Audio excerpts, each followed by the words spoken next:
믿기시나요, 여러분? 2026년 월드컵이 확대돼서 아시아에만 무려 8.5장의 티켓이 주어졌습니다. 이쯤 되면 중동 팀도 동남아 팀도 도전할 만한 기회죠. 그런데 중국은 어떻습니까? 이 절호의 기회를 눈앞에 두고 탈락 위기에 몰려 있습니다. 현재 조별리그에서 연패를 당하며 최하위로 추락한 중국. 상황이 이렇게 되자 이제 이반코비치 감독의 운명도 벼랑 끝에 섰습니다. 바로 다음 경기 인도네시아전에서 결과를 못 내면 감독직은 물론이고 중국 축구의 20년이 통째로 물거품이 될 수 있습니다. 오늘 방송에서는 왜 이런 말도 안 되는 상황이 벌어졌는지, 그리고 이반코비치 감독의 거취가 어떻게 결정될지 철저하고 생생하게 분석해 보겠습니다. 시청 끝까지 함께 해주세요. 2026년 북중미 월드컵은 역사상 처음으로 48개국이 출전합니다. 기존보다 16개 팀이 더 늘어난 거죠. 덕분에 아시아에 주어진 출전권도 8.5장. 말 그대로 아시아 축구에게는 황금 찬스입니다. 한번 생각해보세요. 한국, 일본은 물론이고 베트남, 우즈베키스탄, 심지어 팔레스타인까지 도전할 수 있는 기회예요. 그런데 중국은요, 지금 이 상황 충격적입니다. 3차 예선 C조에서 중국은 1무 2패, 단 1점밖에 따내지 못하고 꼴찌를 기록 중입니다. 북한보다도 태국보다도 밑이에요. 이쯤 되면 정말 자멸이라는 말밖에 안 나옵니다. 상대가 강한 것도 아닙니다. 물론 인도네시아나 태국이 쉬운 팀은 아니지만 중국이 가진 자원과 규모를 생각하면 이건 있을 수 없는 결과예요. 심지어 중국 언론조차 희망을 접은 분위기입니다. 소우닷컴은 이렇게 말했죠. 이번 패배로 중국은 사실상 월드컵 진출이 불가능하다. 남은 경기를 모두 이겨도 상황이 불리하다. 이건 외부 평가가 아닙니다. 중국 안에서 나온 절망적인 진단입니다. 2002년 한일 월드컵에 한 번 나간 이후 무려 24년 동안 본선 무대를 밟지 못한 중국. 이번 확장은 절호의 기회였지만 그 기회마저 스스로 걷어차버린 셈입니다. 이쯤 되면 단순한 성적 문제가 아닙니다. 구조의 문제, 철학의 문제, 그리고 지도력의 문제가 한꺼번에 드러나고 있는 겁니다. 다음 경기, 인도네시아전은 단순한 한 경기 그 이상입니다.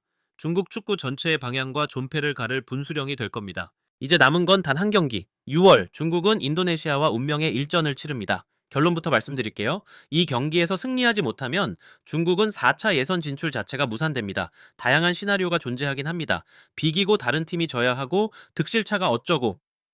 하지만 솔직히 그런 계산은 의미가 없습니다. 중국 입장에선 무조건 이겨야만 하는 경기입니다. 그야말로 승리가 생명선입니다. 그런데 상대가 누구입니까? 인도네시아예요, 여러분. 인도네시아. 이 한마디에 지금 중국 축구가 얼마나 위기인지 그대로 드러납니다. 과거 중국 축구는 적어도 이런 팀들 상대로는 당연히 이긴다는 분위기였습니다.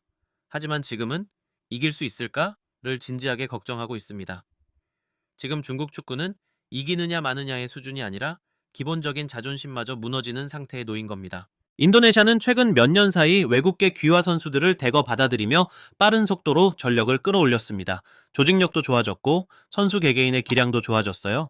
하지만 여전히 전체 전력에서 보면 중국보다 아래라는 평가가 지배적입니다. 그런데도 지금 중국 언론과 팬들 사이에서는 이 경기 쉽지 않다, 졌다고 해도 이상하지 않다는 말이 공공연히 나오고 있습니다. 이게 현실입니다. 중국 축구협회도 이 상황을 아주 심각하게 보고 있습니다. 중국 현지 보도에 따르면 이번 인도네시아전에서 패배할 경우 브랑코 이반코비치 감독은 자동으로 계약 해지된다고 합니다. 즉, 결과에 따라 거취가 결정되는 거죠. 심지어 중국 축구협회는 벌써 후임 감독 인선에 들어갔다는 이야기도 있습니다. 물밑에서 차기 사령탑 후보군을 알아보고 있다는 거예요. 이건 경고가 아닙니다. 기회가 아니라 최후 통첩입니다. 이번 한 판이 단순한 경기 하나가 아닙니다. 감독의 거취, 선수단의 운명, 그리고 중국 축구의 앞날까지 모두 걸린 운명의 한 판이자 마지막 희망을 건 일전입니다. 질문이 생깁니다. 이대로 무너질 것이냐? 아니면 기적처럼 다시 일어설 수 있느냐? 중국 축구는 지금 그 갈림길 위에 서 있습니다. 이반코비치 감독, 이름만 보면 꽤 화려한 경력을 가진 지도자입니다. 이란 대표팀을 이끌고 월드컵 본선도 나갔고 크로아티아 대표팀에서도 활약했죠. 그런데 중국 대표팀에서는 전혀 그 경험이 살아나지 않고 있습니다. 왜일까요? 가장 큰 문제는 전술의 일관성이 없습니다. 매 경기 전술이 바뀌어요. 한 번은 4-2-3-1로 나왔다가 다음 경기는 3-4-3, 그 다음엔 또 4-4-2. 이런 식으로 포메이션을 바꾸니 선수들이 제 역할에 적응할 시간이 없습니다. 포메이션은 축구에서 전술의 뼈대입니다. 그런데 이 뼈대를 계속 바꾸다 보면 조직력이 무너질 수밖에 없습니다. 수비 라인은 누구와 호흡을 맞춰야 할지 혼란스럽고 미드필드는 어디까지 커버해야 할지 매번 달라지죠. 특히 중원에서의 문제가 심각합니다. 중앙 미드필더진이 경기를 주도하지 못하고 있어요. 세컨볼 싸움에서 밀리고 볼을 빼앗겨도 재빨리 회수하지 못합니다. 볼을 끄는 뒤에도 전환 속도가 너무 느려요. 이러니 공격으로 이어지기 어렵고 상대에게 다시 주도권을 빼앗깁니다. 중원은 경기의 심장입니다. 여기서 밀리면 전체 전술이 무너집니다. 하지만 중국은 이 부분에서 전혀 해결책을 못 찾고 있어요. 선수 개인 능력도 부족하고 무엇보다 역할 분담이 애매합니다. 이런 문제들은 경기력에서도 그대로 드러납니다. 작년 신태용 감독이 중국과의 경기를 치른 후 인터뷰에서 매우 직설적으로 이런 말을 했습니다. 경기력은 7-3 정도로 우리가 우세했다. 후반전엔 8-2까지 벌어졌고 나는 중국 축구가 이렇게 똥볼 축구인 줄 몰랐다. 그의 표현이 다소 자극적이긴 하지만 이 발언이 중국 내에서도 큰 반향을 일으켰습니다. 중국 축구가 얼마나 답답하고 비효율적인 경기 운영을 했는지 경험한 사람들은 다 공감한다는 거죠. 이러한 전술적 실패는 선수들에게도 혼란을 주고 결국 감독에 대한 신뢰까지 흔들리게 만듭니다. 베테랑 명장이라는 이반코비치의 이름값은 중국 대표팀 안에서는 전혀 통하지 않고 있는 셈입니다. 중국 축구는 지난 수십 년간 정말 어마어마한 돈을 쏟아부었습니다. 유럽 출신 명장들을 감독으로 데려오고 브라질 출신 공격수를 귀화시켰습니다. 유소년 시스템까지 바꾸면서 축구 강국으로 나아가겠다는 거창한 비전을 내세웠죠. 하지만 결과는 뭡니까? 지금 중국 축구는 뿌리부터 흔들리고 있습니다. 축구는 돈으로만 되는 게 아닙니다. 물론 투자는 중요해요. 하지만 그보다 더 중요한 건 철학입니다. 그 나라가 어떤 축구를 하려고 하는지, 10년, 20년 뒤를 내다보고 어떤 방향으로 가고 싶은지, 그 중심 철학이 없으면 아무리 많은 돈을 써도 무너지는 건 시간 문제입니다. 중국은 눈앞의 성적에만 집착했습니다. 지금 당장 월드컵에 가는 것, 지금 당장 순위를 올리는 것, 이런 단기적인 목표에만 올인했어요. 그 결과 지금은 인도네시아, 바레인보다도 순위가 낮아졌습니다.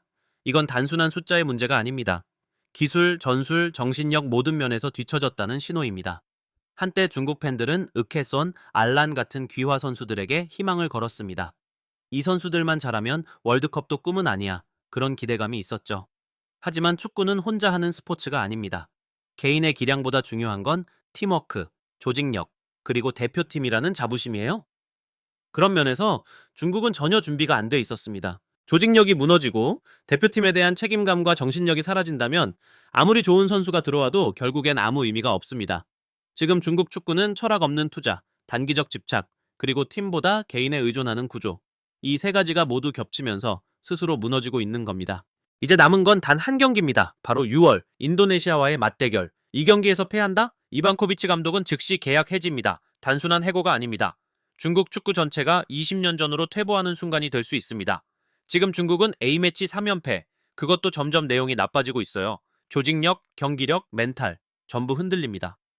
그런 상황에서 인도네시아에게까지 진다면 이건 그냥 한 경기 지는 게 아닙니다. 붕괴입니다. 축구계 전체가 흔들리는 겁니다.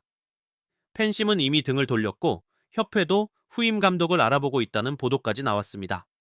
이제 남은 건 단 하나, 인도네시아전에서 반드시 승리하는 것. 하지만 중요한 건 이기느냐보다 어떻게 이기느냐입니다. 내용 없는 승리는 불신을 키울 뿐입니다. 이반코비치 감독에게 이 경기는 기회가 아니라 심판입니다. 그의 운명, 그리고 중국 축구의 미래가 모두 이 90분에 달려 있습니다. 여러분, 축구는 단순한 공놀이나 승부가 아닙니다. 그 나라의 철학과 시스템, 정신력이 모두 담긴 거울입니다. 중국의 이번 상황은 우리에게 분명하게 말해줍니다. 준비된 자만이 월드컵 무대에 설 수 있다는 진리. 이반코비치 감독, 과연 생존할 수 있을까요? 중국 축구는 다시 일어설 수 있을까요? 6월, 모든 답이 그 한 경기에서 나올 것입니다.